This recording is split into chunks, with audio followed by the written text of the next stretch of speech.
It's a joy, an honor, and a privilege to be in front of you one more time.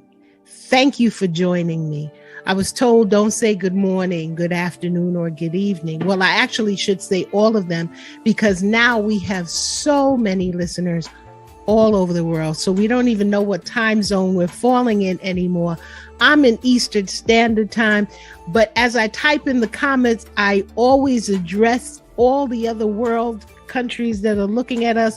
So good evening to, actually it's 1:00 in the morning for England and Australia and Thailand and the United States, because you guys come in from all of the states. I am just so thrilled. Thrilled. Thank you for watching. Thank you for being here. If you're watching me live, you're either on Facebook, Twitter, Instagram, or YouTube. But to remind you, you can catch us on the repeat. We're on Spotify, Apple Podcasts, Google Podcasts, Radio Public, Twitch, Stitch, Anchor. There's a lot of them. Basically, any platform where you can catch a podcast, we're there.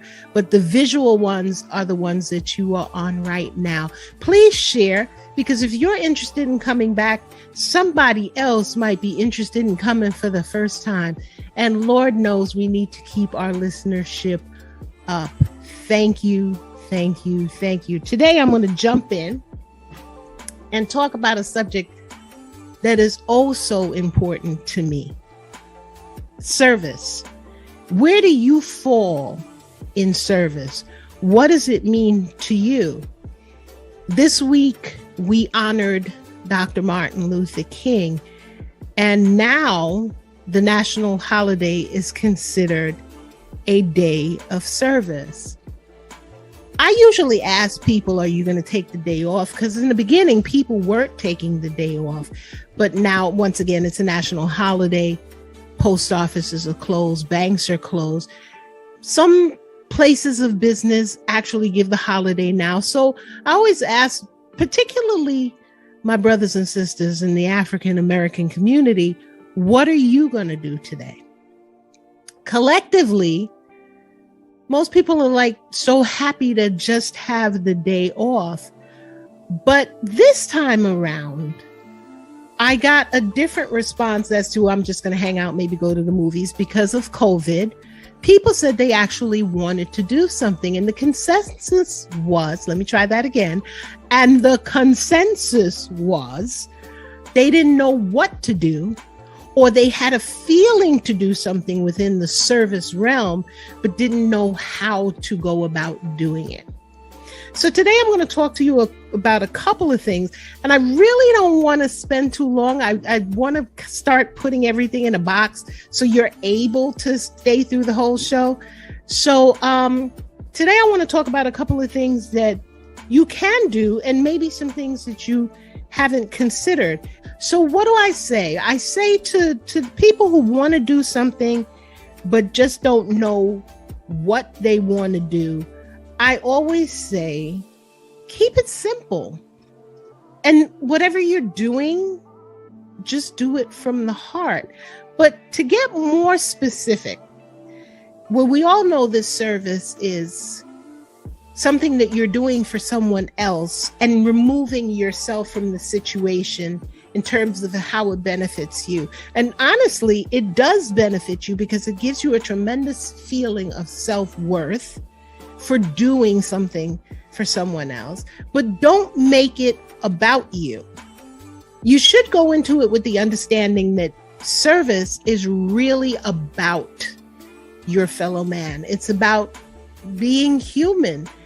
A couple of weeks ago, I did a show on the Ubuntu theory, the I am because you are. When we take time for others, it gives us a tremendous sense of self-worth.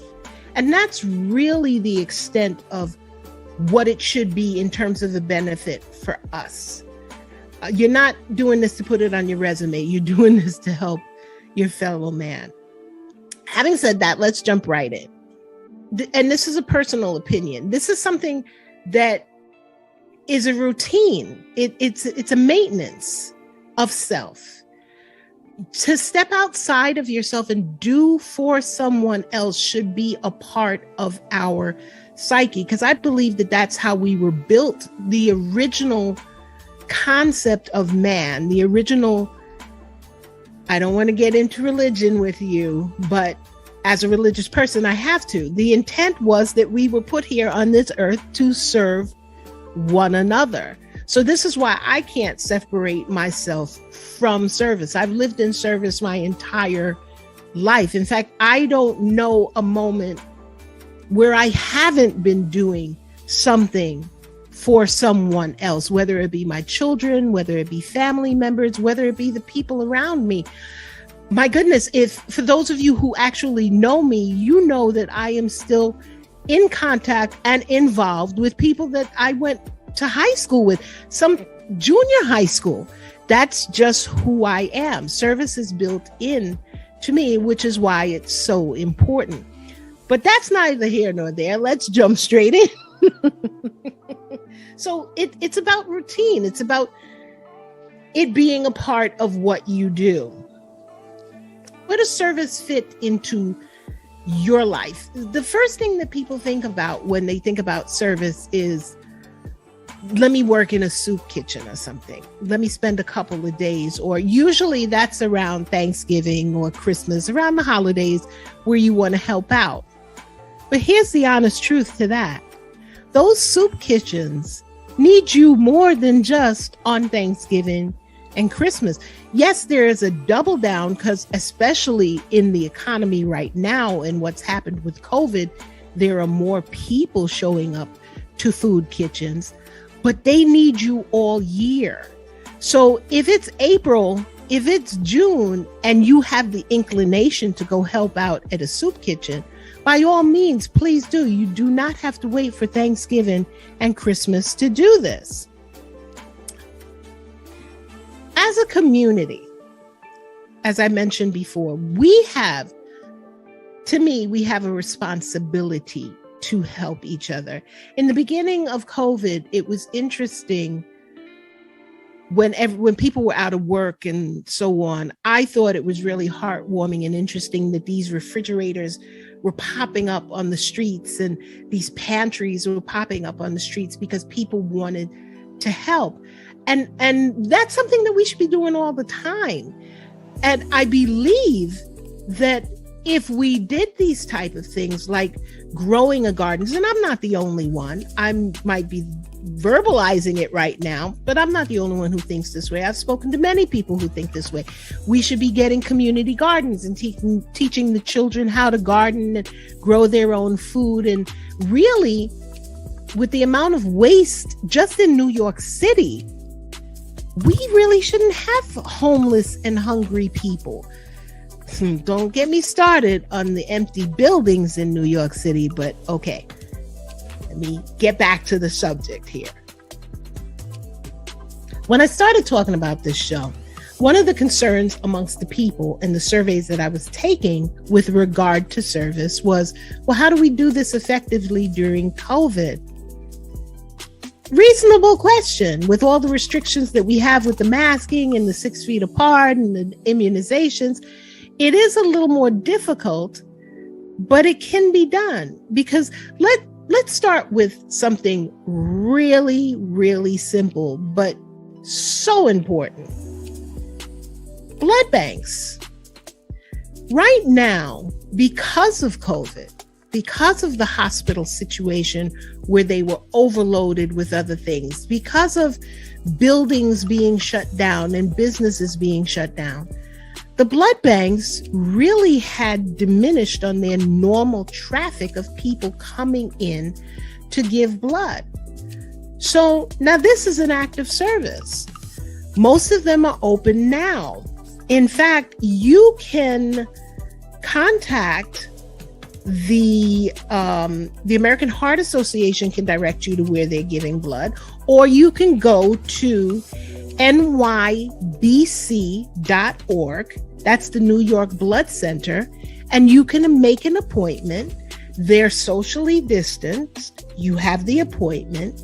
You show your vaccination card and you can go in and give blood. This is huge because right now the blood reserves are at a minimum. Now think about this. Most people don't think about giving blood unless a family member has ended up in the hospital, somebody's been in an accident. But this is something that we should do on a regular basis, at least once a year, because you never know. An accident is an accident. It's called an accident because you don't plan it. One day, you or one of your family members might be the one in that seat of needing this blood.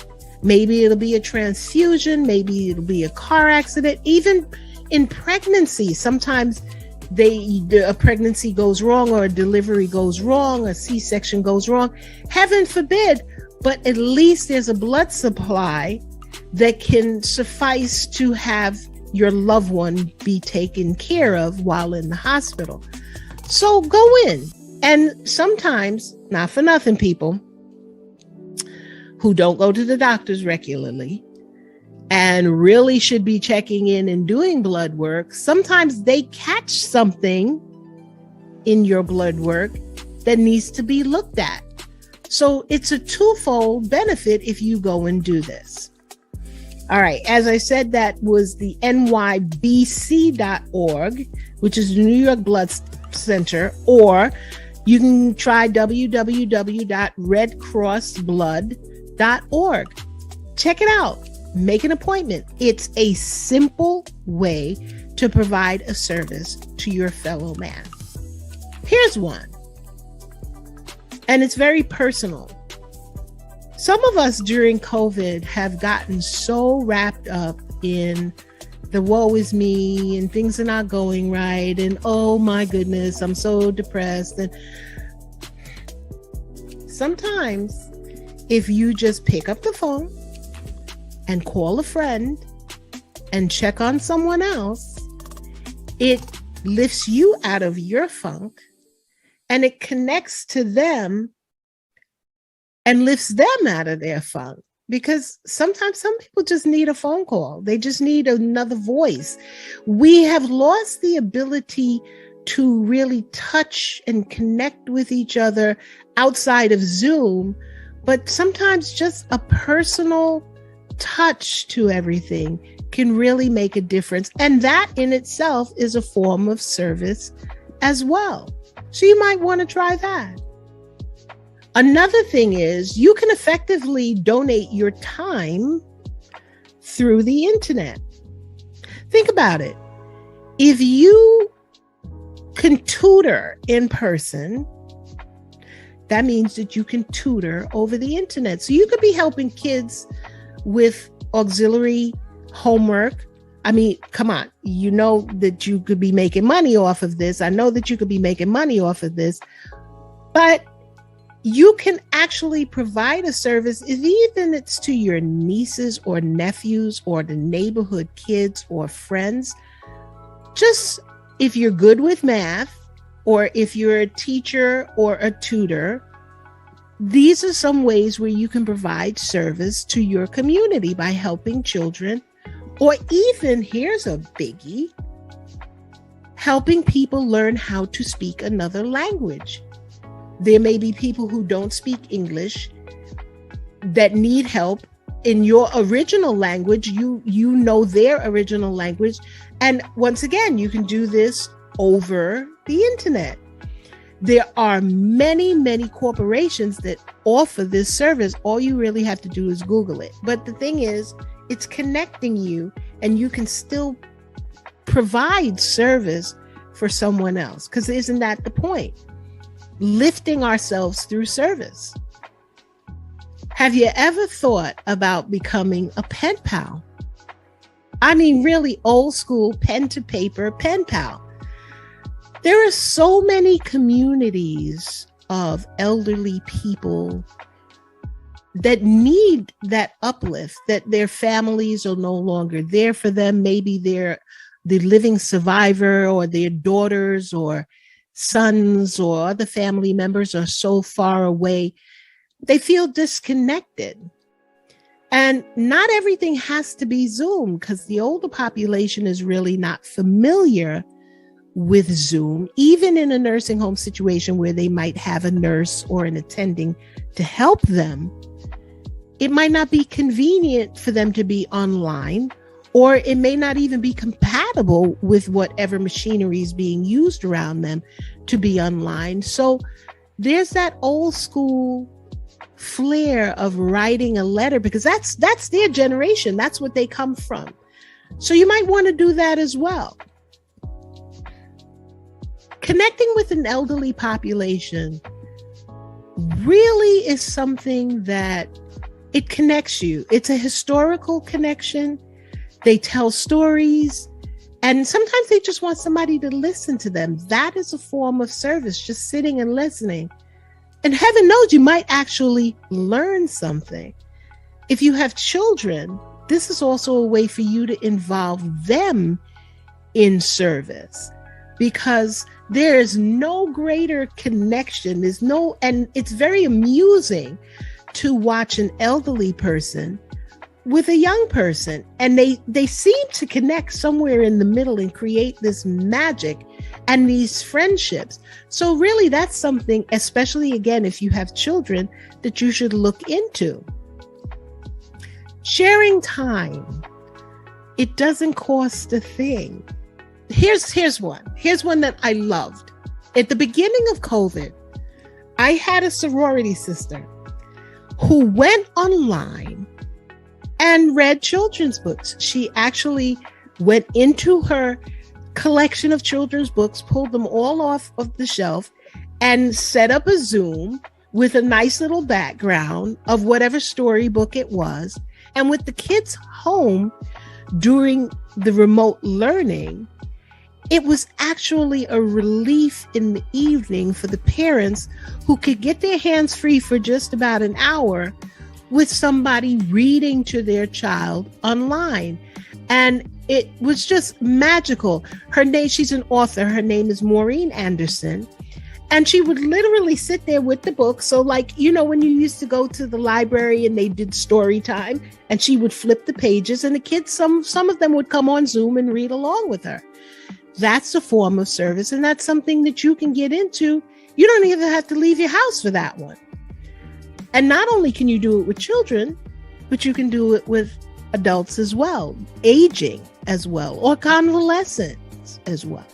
The whole point is to step outside of yourself and do something special, connective, or different with someone else.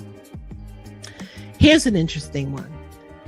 Now, remember, if you're with my generation, we used to, like a snowstorm, we used to go shovel the snow, and you would shovel the old lady at the end of the block because, she didn't have any kids at home with her. Or we would go for a couple of bucks. But, I don't think the kids do that anymore. They virtual reality snow. See grown people trying to make money shoveling snow if we have snow. But here's something that people don't think about. What about the aging person, or the person who their schedule is just too full, that doesn't have a dog walker, and you have a kid that you need to have expel some energy, and you need the exercise as well? The two of you get out the house and go down the block and ask your neighbor if you want them to walk the dog. Maybe they're overwhelmed taking care of an elderly parent and the dog needs to be let out.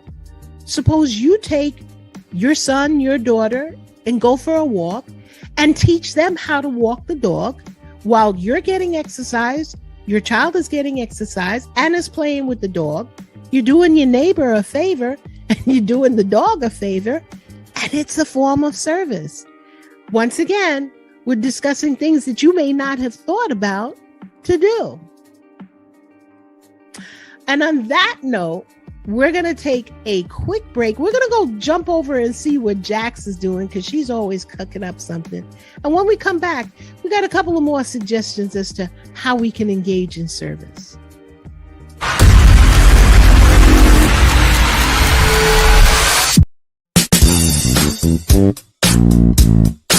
Hey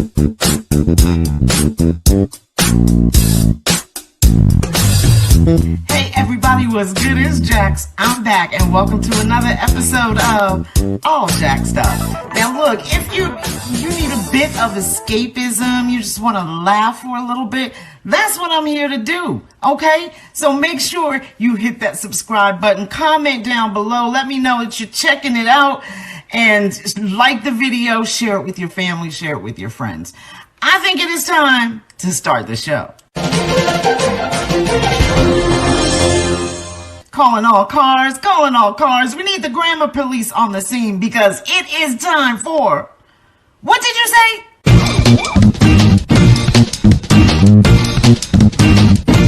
You ain't keeping your man, because if I was happy with him, we'd be having this argument. I have not kept you happy when I'm giving you my all. And this is still giving me a headache. Look, I'm going to give it to you like I gave it to you on the last episode. There is no such word as gavin. Got it? No! Tell me about kicking the dog. Slapping you in the I would face. love to, Your Honor.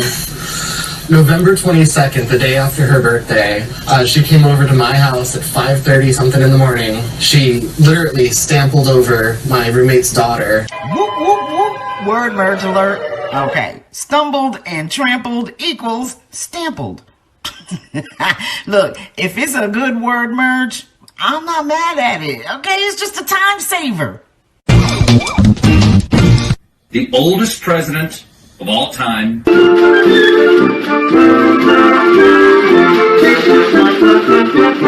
No handshakes, just fist bumping. The oldest president of all time, just fish bumping. Now, I don't know about you, but that just paints a picture that I can't unsee. A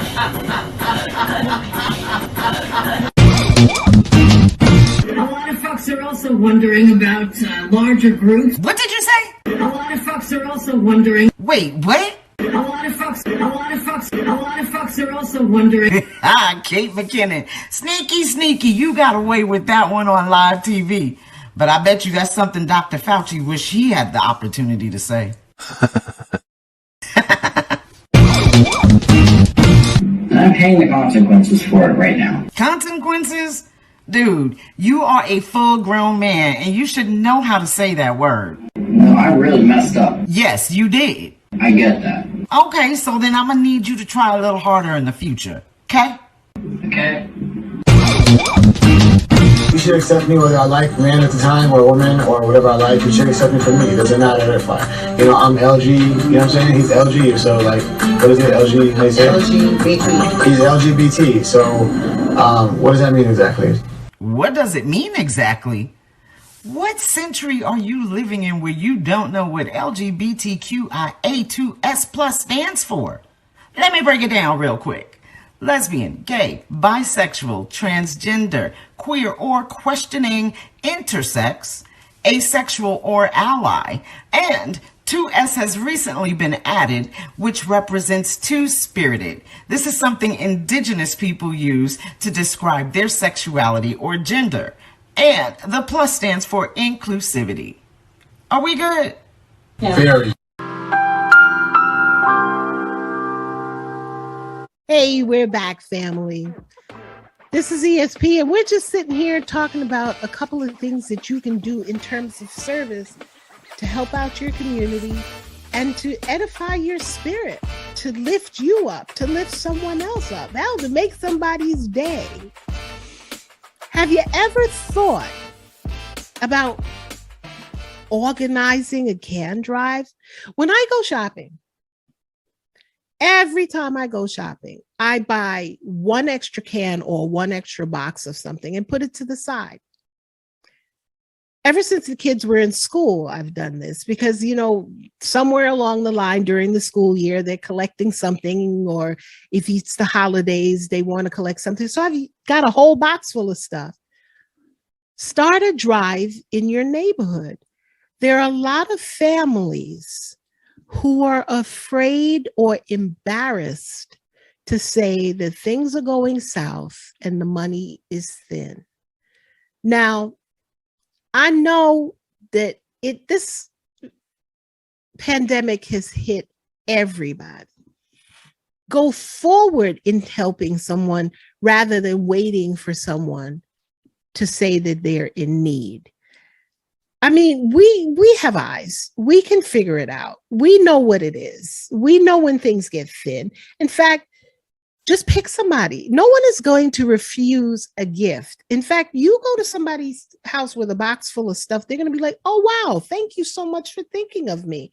And even if they repack that box and give it to someone else, it's still a service because it's paying forward. And family, when you can't figure out something that you can do on your own, you're surrounded by organizations. There are schools that always need help. Do you know how many schools would love to have a parent just come in and sit and read for some time? There are teachers that are out sick. You don't have to stay in the building, but again, a service. There are churches that need an extra hand. There are some churches that are open all week long where you can volunteer to do things within the church community.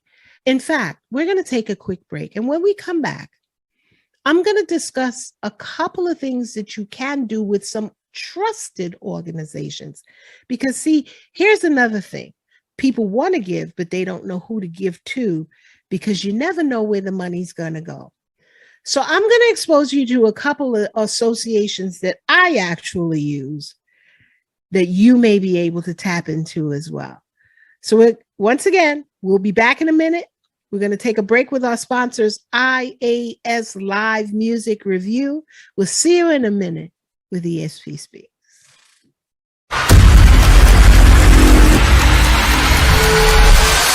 Hey, what's up? This is Wicked, your host from the IAS Live Music Review Show. It tells me I submitted my song 3 shows ago, still haven't gotten played. You must have chosen to wait in line. We gave you the option to wait. We gave you the option to skip the line for immediate plays, and then we give you the option to get it on where you get played on our television show. Get out of here. Knock it over. It's also designed for producers, songwriters, managers looking for artists, film producers looking for new music for their projects, and also small businesses looking to expose their products. We offer suggestions, opportunities, and connections that can help you in real time. You know we have fun while we review your music along with my co-host Ladybug, who brings the humor. I feel a new dance coming up. Coming up. Hey. Cutting the bud. So if you haven't done so already, go check out IAS Live Music Review.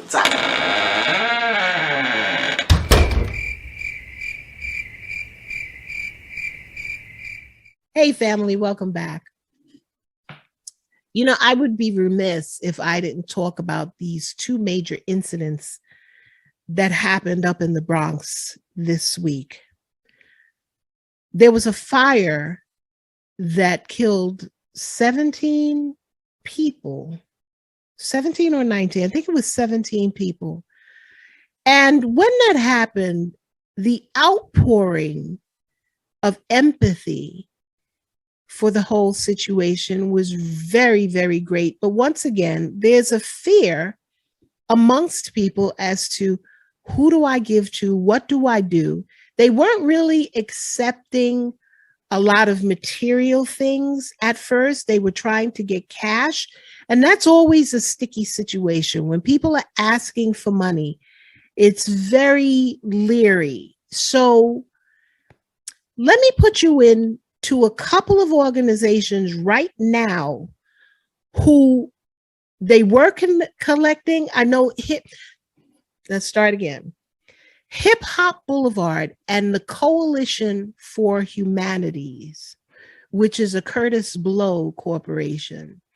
They were collecting donations, whether it be diapers, food, clothing. I know that they were collecting from the 15th. I'm not sure if they stopped on the 18th or 19th, but they had a big showing up there. But these are corporations that if you go after the fact or call after the fact, they still will make an arrangement to have your donation sent to parties involved, because these people are always going to be in need. Some of them are still, today is Saturday the 22nd. Some of these people are still looking for homes. And when you're giving diapers, when you're giving formula, when you're giving toiletries and sundries like that, these are things that are going to be consistently used. So it's not like you're going to buy and they go to waste. You can still give. So contact, I'm going to give you a website that's www.hiphopboulevard.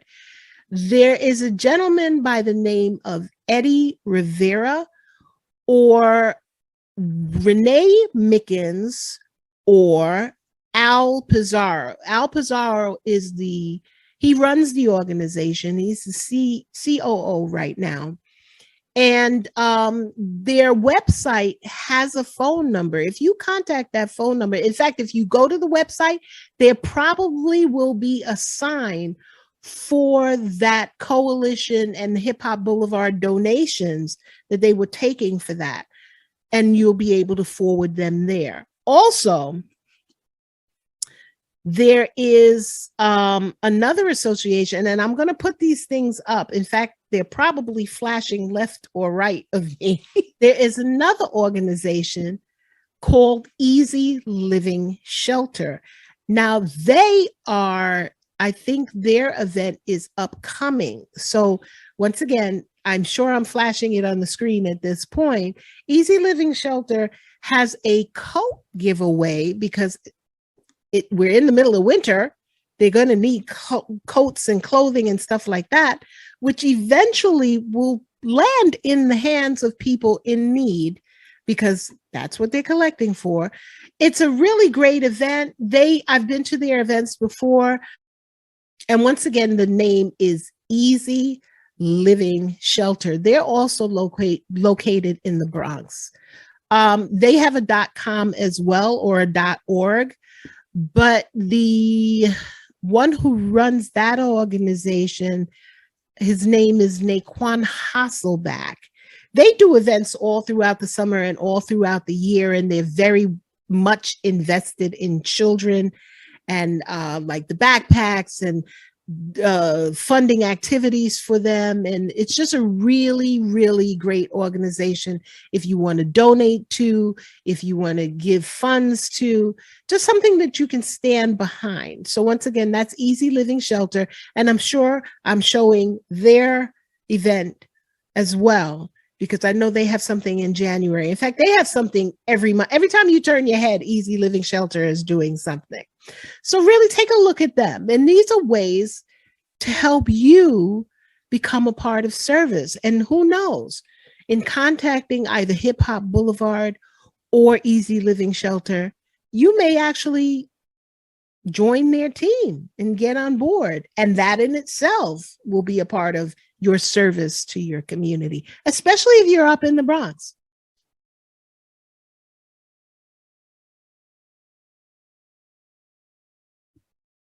So family, like I said, I told you I was going to keep this show really short. And I just wanted to touch on that passion subject because once again, we get so involved with the heaviness of all of this. Every day you turn on the television, it's something else. The numbers are going up. People are dying. The government we're fighting against democracy. There's killings all over the place.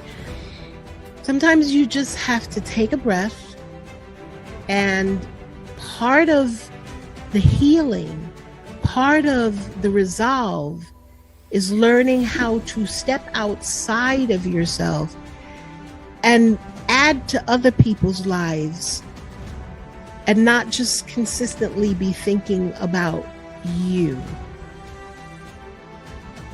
Keep it simple. Just remember, whenever you give, Give from your heart. Don't look back.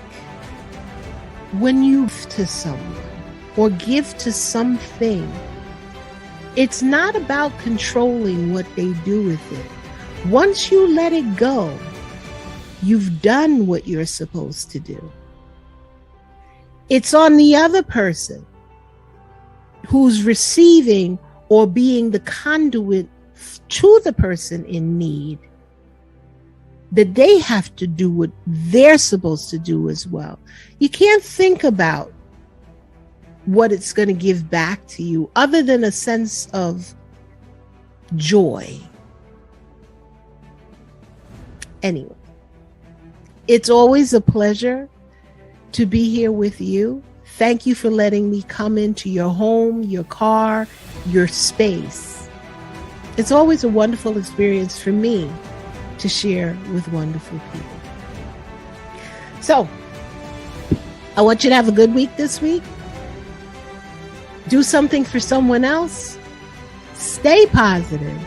And remember, you're extraordinary. We'll see you next week on ESP Speaks.